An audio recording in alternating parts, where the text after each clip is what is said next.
I came back to my cabin with a passport full of stamps and a body that felt like it had been used louse ribs that never fully set a fever souvenir from Java, the kind of dirt under my nails you can't wash out with soap, and I expected honestly nothing more than the smell of pine, a hot coffee, and the stupid comfort of the same old porch I built with my own hands. Instead, I pulled off the main road and found a gravel drive where my dirt path used to be neat wooden signs pointing the way like I'd wandered into a theme park Mount Haven retreat, and a banner that I swear to God called my land a gift from some HOA I'd never given so much as a "how do you do" to. For 3 heartbeats, I thought I'd misremembered where I lived. Then I saw the Archway Mount Haven Retreat, a signature stay by Alpine Bluff HOA, and my stomach went hollow. I killed the bike, walked the gravel like it belonged to somebody else because it did, and my cabin stood there dressed up the old rough-hewn timber pressure washed and stained as if whoever did it thought rustic meant shiny. They'd replaced my double-hung windows with floor-to-ceiling glass like a magazine, bolted a prefab spa to the shed, and hung a laminated welcome sign on my porch. Candles. A Bluetooth speaker playing soft ambient nonsense. Lawn chairs arranged in a semicircle. In the kitchen window, I saw movement strangers in my life laughing with wine halfway to their lips. Can we help you?" the man asked. Like this was an Airbnb confusion and not, theft. I said plain and calm, "I live here." The woman blinked, smiled, and said, "We booked it online. The HOA sent a code." It was like watching a magician reveal a rabbit I never owned. My grandfather's clock was gone. My oak table gone. Photos wiped, books replaced with bland prints of mountain lakes. My hands curled into fists before I knew I owned them. I called the sheriff. Deputy Rowley, I'd seen him at the 4th of July barbecue, arrived, did the polite circle of looking at the banner and at me, and then at the sauna, bolted to my deck. We stood on the porch while the couple handed over a pristine reservation page, a glossy HOA packet, a contact name Karen Sargent, President Alpine Bluff, HOA. Karen. I'd met her once when she complained about tire tracks near a trailhead. She had that perfectly polite, surgically preserved smile that sits on top of something like a shark, pretty empty sharp. The next morning I had a trunk full of deeds, title histories, notarized affidavits, receipts for the life I'd left behind while I rode around the world, and a fury that felt righteous and slow. Because the papers didn't lie, my land was outside Alpine Bluff. I'd built there to be free of people who wrote rules for other people's porches. So when a black Lexus slid into my driveway, and Karen herself stepped out with a clipboard and a printed resolution about emergency custodial oversight, I put the nicest part of my voice on and asked her to explain. Her clipboard was a costume. The emergency vote was dated nearly 11 months earlier. The signatures looked printed like they came from a font, and the consent to manage form had my father's name on it, a man who died in 2013.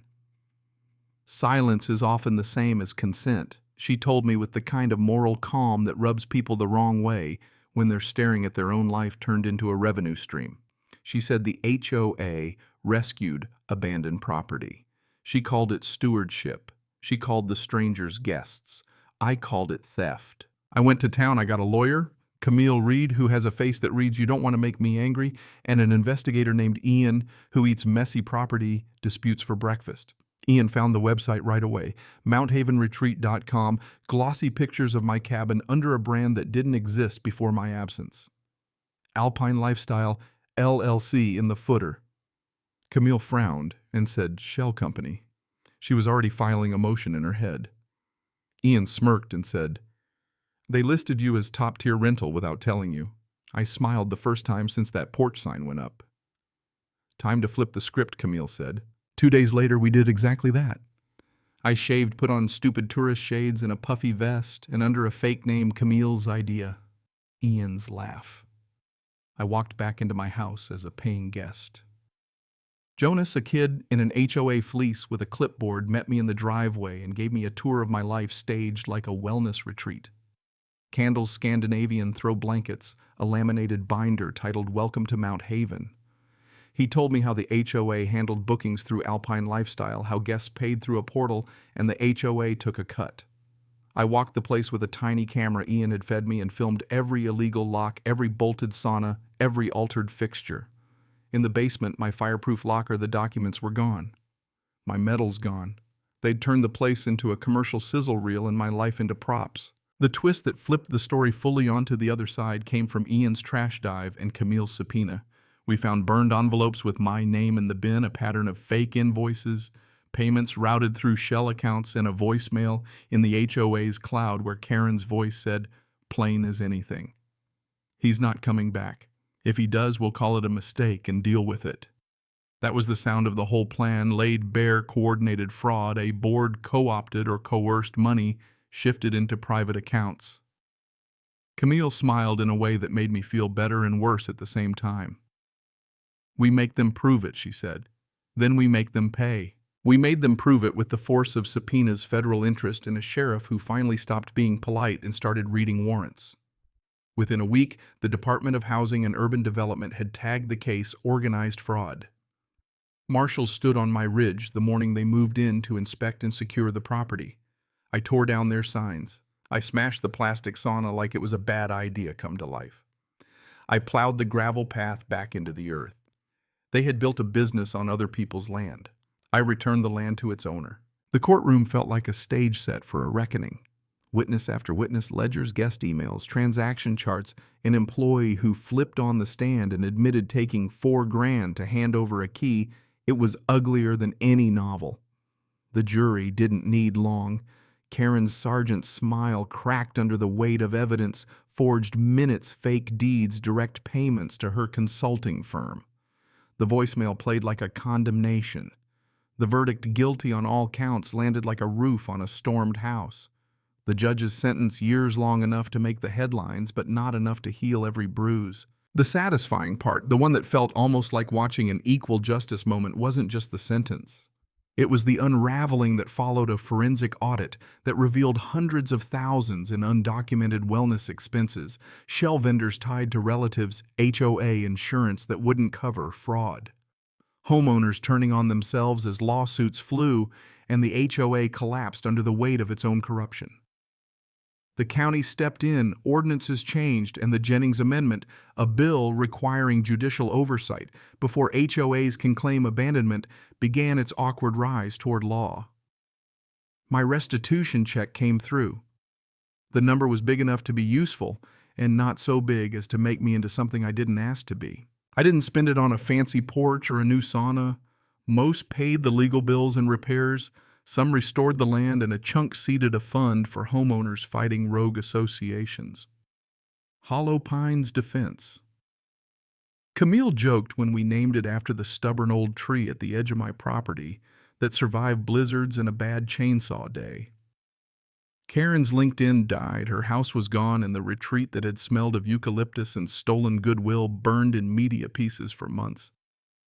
I sat on my rebuilt porch, drank a beer, and felt the pines breathe. There's a lesson tucked in: the ash property is a thing you maintain with paperwork, attention, and yes, sometimes teeth. The law protects you only when you show up, not just physically, but with documents, with notice, with a willingness to fight.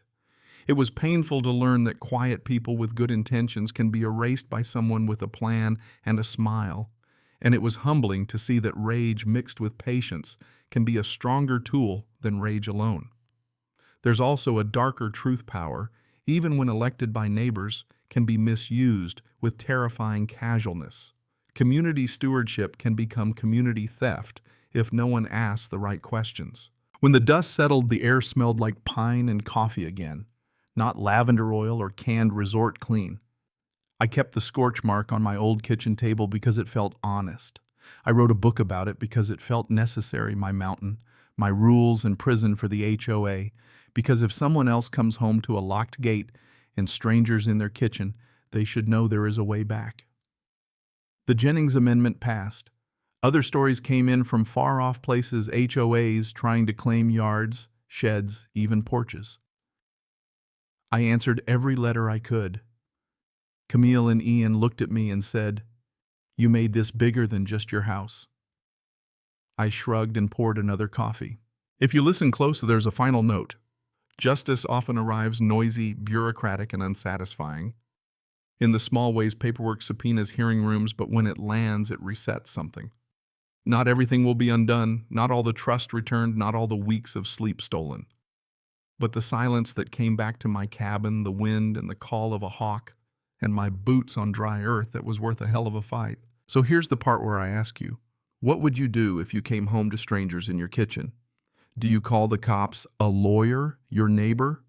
Do you assume the worst or the best?